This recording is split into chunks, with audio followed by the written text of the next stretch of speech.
Τίτλος: Τα θαύματα του Αγίου Παϊσίου, φάρος πίστης και συμπόνιας. Στη γραφική ύπαιθρο της Ελλάδας, ανάμεσα στα γαλήνια τοπία και τους ψιθυριστές ελαιώνες, ζούσε ένας ταπεινός μοναχός ονόματι Παΐσιος. Γεννημένος ως Αρσένιος Εσνεπίδης το 1924, η ζωή του θα γινόταν απόδειξη της μεταμορφωτικής δύναμης της πίστης, της συμπόνιας και της ακλόνητης αφοσίωσης στον Θεό. Από μικρός ο Αρσένιος επέδειξε βαθιά πνευματικότητα και βαθιά αγάπη για τον Θεό. Οι μέρες του περνούσαν σε προσευχή και περισυλλογή, αναζητώντας παρηγοριά και καθοδήγηση στην ησυχία της φύσης. Παρά τις δυσκολίες της ανατροφής του, ο Αρσένιος παρέμεινε σταθερός στην πίστη του, βρίσκοντας δύναμη και αντοχή στην ακλόνητη πίστη του στην πρόνοια του Θεού.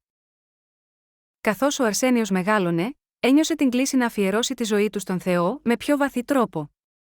Σε ηλικία 21 ετών εισήλθε στην Ιερά Μονή του Αγίου Ιωάννη του Θεολόγου στο Άγιο Όρος, όπου θα περάσει το υπόλοιπο της ζωής του με προσευχή, νηστεία και ασκητεία. Στη μοναξιά του κελιού του, ο Αρσένιος εμβαθύνει στα μυστήρια της πνευματικής ζωής, αναζητώντας να εξαγνίσει την ψυχή του και να πλησιάσει τον Θεό.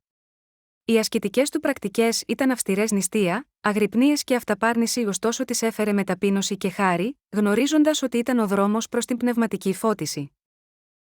Καθώς η είδηση για την αγιότητα του Αρσενίου εξαπλώθηκε, άνθρωποι από πολύ μακριά άρχισαν να ζητούν τη συμβουλή και τις ευλογίες του. Τους τράβηξε η σοφία του, η συμπόνια του και η ικανότητά του να βλέπει στα βάθη της ψυχής τους.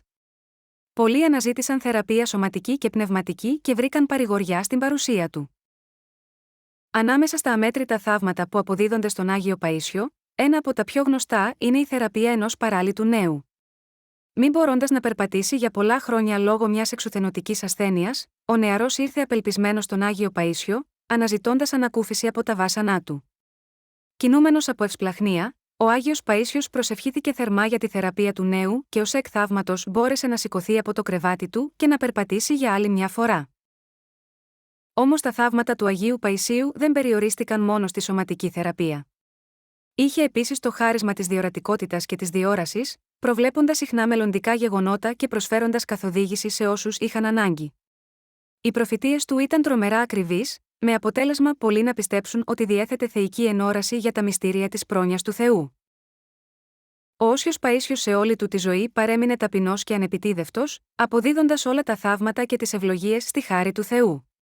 Απέφευγε τη φήμη και την αναγνώριση, προτιμώντας ανταυτού να ζήσει μια ζωή με απλότητα και ταπεινότητα στο μοναστήρι. Η κληρονομιά του Αγίου Παϊσίου συνεχίζει να εμπνέει αμέτρητες ψυχές σε όλο τον κόσμο, υπενθυμίζοντάς μας τη δύναμη της πίστης, της συμπόνιας και της ανιδιοτέλειας να μεταμορφώνει ζωές και να φέρει θεραπεία σε όσους έχουν συντετριμμένη καρδιά.